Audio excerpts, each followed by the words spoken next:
Les recuerdo que Extremadura es la segunda región del país en la que más ha aumentado la inversión en sanidad y en educación en 2015.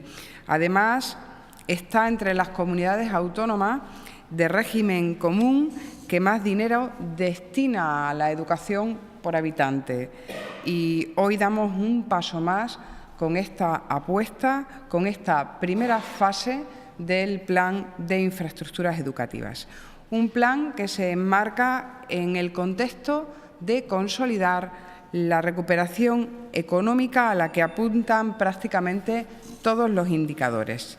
El efecto de las infraestructuras en el desarrollo, multiplicado por su impacto en la educación, es una de las mejores noticias que puede recibir una región que avanza en la consolidación, como decía, de la recuperación económica.